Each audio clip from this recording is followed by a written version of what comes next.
गुरु प्यारी साध संगत जी, नमस्कार जी। आप सब कैसे हो?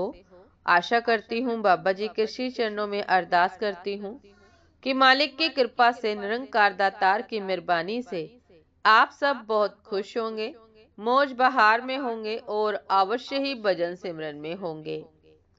साध संगत जी, मैं हाजिर हूँ आज आप सभी से एक बहुत ही खूबसूरत साखी साझा करने के लिए। उम्मीद करती हूँ ये साखी आप सभी को बहुत पसंद आएगी। तो साथ संगत जी, चलिए आइए समय ना गवाते हुए साखी को आप सभी से साझा करते हैं जी। साथ संगत जी, जब भगवान सृष्टि की रचना कर रहे तो उन्होंने जीव को कहा कि तुम्हें मृत्यु लोक जाना पड़ेगा, मैं सृष्टि की रचना करने जा रहा हूँ।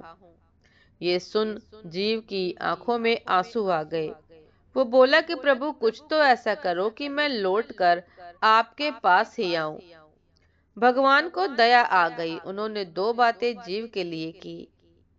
पहला, संसार की हर चीज में अतृप्ति मिला दी कि तुझे दुनिया में कुछ भी मिल जाए तो तृप्त नहीं होगा। तृप्ति तुझे तभी मिलेगी जब तू मेरे पास आएगा। और दूसरा, सभी के हिस्से में थोड़ा थोड़ा दुख मिला दिया कि हम लौटकर ईश्वर के पास ही पहुंचे। इस तरह हर किसी के जीवन में थोड़ा दुख है।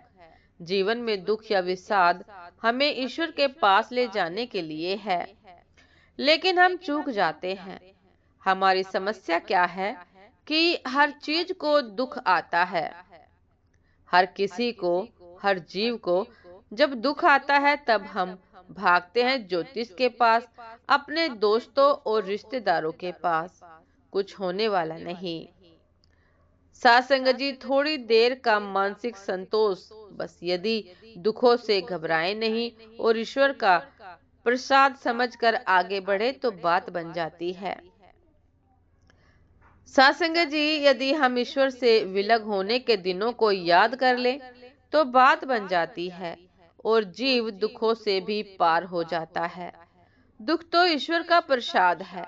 दुखों का मतलब है ईश्वर का बुलावा है। तो हमें याद कर रहा है, ईश्वर हमें याद कर रहा है। पहले भी ये विषाद और दुख बहुत से संतों के लिए ईश्वर प्राप्ति का मार्ग बन चुका है। हमें ये बात अच्छे से समझनी चाहिए कि संसार में हर चीज में अतृप्ति है और दुख और विषाद ईश्वर प्राप्ति का साधन है। तो साथ संगत जी, यदि आपके जीवन में भी किसी भी प्रकार का कोई भी दुख है, कष्ट है, विषाद है, तो साथ संगत जी, उस दुख से, विषाद से घबराने की आवश्यकता नहीं है। मालिक का धन्यवाद कीजिए कि आपको वो याद कर रहा है, अवसर दिया है उसने, अपने आप का स्मरण कराया है। तो साथ संगत जी, परमात्मा से अरदास करिए कि परमात्मा, जिस हाल में आप रखो मैं उसी हाल में खुश हूँ। आपकी रजा में ही मजा है।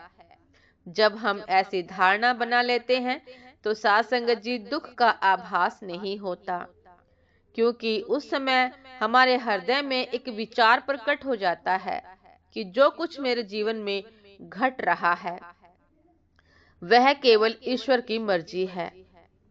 परमात्मा की मर्जी से ही मेरे जीवन में जो कुछ भी घट रहा है केवल और केवल मालिक की इच्छा से हो रहा है। तो साथ संगत जी, यदि जीवन में दुख है तो भजन सिमरन कीजिए, मालिक का शुक्राना कीजिए कि उसने यह अवसर दिया है अपने से मिलने का। खूब मन लगाकर भजन सिमरन कीजिए। साथ संगत जी, ये थी आज की एक बहुत ही खूबसूरत साखी। उम्मीद करती हूँ ये साखी आप सभी को बहुत पसंद आई होगी। यदि पसंद आए साथ संगत जी तो लाइक, कमेंट, शेयर करना ना भूलिएगा। चैनल पर जो भी नए हैं कृपा करके सब्सक्राइब कर लीजिएगा, ताकि चैनल पर मिलने वाली सभी शब्द साखियों की अपडेट आप सभी को समय पर मिलती रहे। साथ संगत जी, आप हमें इंस्टाग्राम पर भी फॉलो कर सकते हैं। इंस्टाग्राम का लिंक डिस्क्रिप्शन बॉक्स में दिया गया है। तो साथ संगत जी, दासी को भी आज्ञा दीजिए। आपसे फिर मुलाकात होती है एक नए शब्द साखी के साथ, एक नए विचार के साथ। तब तक के लिए नमस्कार जी। सदा खुश रहिए, मुस्कुराते रहिए, भजन सिमरन अवश्य करते रहिए। नमस्कार जी।